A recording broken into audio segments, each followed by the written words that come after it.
नागपूर शहरात प्रेम संबंधातून पुन्हा एकदा हिंसक प्रकार समोर आला आहे. तहसील पोलीस ठाण्याच्या हद्दीतील मक्कासाद परिसरात प्रियसी सोबत बोलत असल्याच्या संशयातून एका तरुणाने चाकूने जीवघेणा हल्ला केला आहे. या हल्ल्यात आविश खान नावाचा युवक गंभीर जखमी झाला असून तहसील पोलिसांनी मुख्य आरोपीसह 4 जणांना अटक केली आहे. नागपूर शहरातील मक्कासाद परिसरात प्रेम प्रकरणातून निर्माण झालेला हा वाद थेट रक्तरंजित हल्ल्यापर्यंत पोहोचलाय. मिळालेल्या माहितीनुसार आविश खान हा युवक मुख्य आरोपी सुरेंद्र होळेच्या प्रियसीशी बोलत होता. याच कारणावरून आरोपी संतप्त झाला आणि त्यातून दोघांमध्ये वाद निर्माण झाला. वाद विकोपाला गेल्यानंतर सुरेंद्र होळे आणि त्यांच्या साथीदारांनी आविश खानवर चाकूने हल्ला केलाय.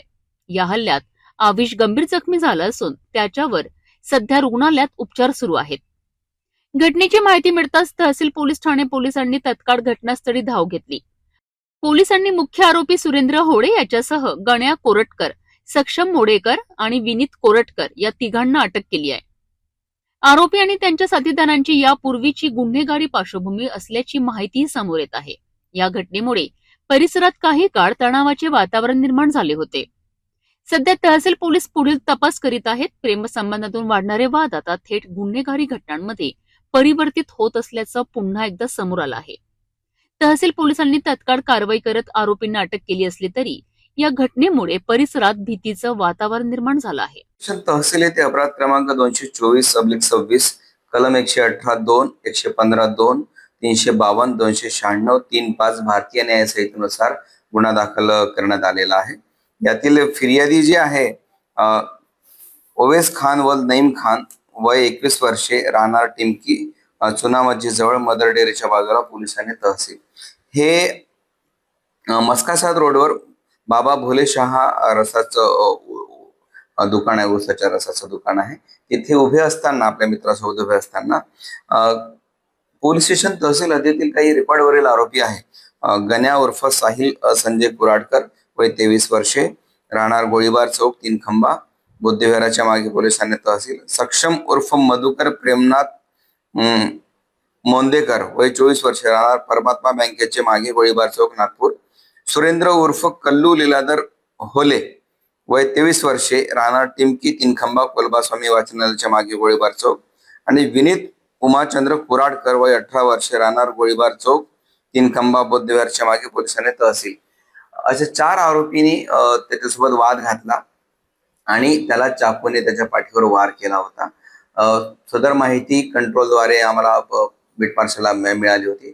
तात्काळ त्या ठिकाणी पोहोचून आम्ही जखमीला लगेच ताब्यात घेतलं आणि जखमीला उपचार केले आणि त्यांच्या फिर्यादीनुसार सदरचा गुन्हा दाखल केलेला आहे. वरील 4ही आरोपींना काल आम्ही अटक केलेली आहे. गुन्ह्यामध्ये माननीय न्यायालयामध्ये त्यांना हजर करून त्यांचा 2 दिवस PCR घेण्यात आलेला आहे. यामध्ये सक्षम मोंदेकर आणि सुरेंद्र उर्फ कल्लू लीलाधर होले हे 2 रेकॉर्डवरचे अत्यंत गंभीर गुन्हे दाखल असलेले आरोपी आहेत. म्हणजे यापैकी सुरेंद्र होले याच्या विरुद्ध आतापर्यंत एकूण 33 गुन्हे नागपूर शहरात वेगवेगळ्या पोलीस स्टेशनला दाखल आहेत. त्याचप्रमाणे सक्षम मोंदेकर हा सुद्धा रेकॉर्डवरील आरोपी आहे. लगेच पोलिसांनी घटना घडली त्यावेळेस तात्काळ पोहोचून त्या आरोपींना ताब्यात घेतलं आणि त्यांच्या विरुद्ध गुन्हा दाखल करून कारवाई केलेली आहे. यामध्ये आम्ही म्हणजे तपासी अधिकारी PSI महेंद्र वासनिक यांनी त्यामध्ये तपास केला. त्यामध्ये असं समजलं की यातील आरोपी नी त्याच्या मैत्रिणीसोबत का बोलतो असं म्हणून यातील फिर्यादी यांना मारहाण केलेली आहे. आदरणीय पोलीस आयुक्त डॉक्टर रवींद्र सिंगल सर, त्याचप्रमाणे सहपोलीस आयुक्त नवीनचंद्र रेड्डी सर, त्याचप्रमाणे नॉर्थ रिजन आदरणीय श्री दाभाडे सर, त्याचप्रमाणे पोलीस उपायुक्त परिमंडळ क्रमांक 3 माननीय राहुल मदने सर आणि सहाय्यक पोलीस आयुक्त पारवे सर हे वेळोवेळी आम्हाला मार्गदर्शन करत असतात आणि पोलीस स्टेशन हद्दीमध्ये सतत पेट्रोलिंग करून जे रेकॉर्डवरील गुन्हेगार आहे किंवा जे शरीराविरुद्धचे, मालमत्तेविरुद्धचे जे गुन्हेगार आहे, जे अवैध शस्त्र बाळगतात, अशा आरोपी विरुद्ध अगदी ताठर आणि कडक भूमिका घ्यायची आहे. वारंवार त्यांना चेक करायचं आहे कोणत्या प्रकारच्या जीविताचे किंवा मालमत्तेचे कोणाचे नुकसान होऊ नये. त्याचप्रमाणे लोकांच्या जीवित आणि मालमत्तेचं रक्षण झालं पाहिजे. पोलिसांप्रती समाजामध्ये चांगली भावना रुजली पाहिजे, पोलिसांची प्रतिमा सुधारली पाहिजे, असे वारंवार आम्हाला मार्गदर्शन करत असतात. त्याच अनुषंगाने आम्ही रोज संध्याकाळी नियमितप्रमाणे पेट्रोलिंग करत असतो एरियामध्ये आणि असे काही गुन्हे घडल्यास त्याच पेट्रोलिंगच्या माध्यमातून तात्काळ आम्हाला त्या फिर्यादीपर्यंत किंवा तक्रारकर्त्यापर्यंत पोहोचता येते आणि त्यांच्या विरुद्ध कारवाई सुद्धा प्रभावीपणे करत आहोत.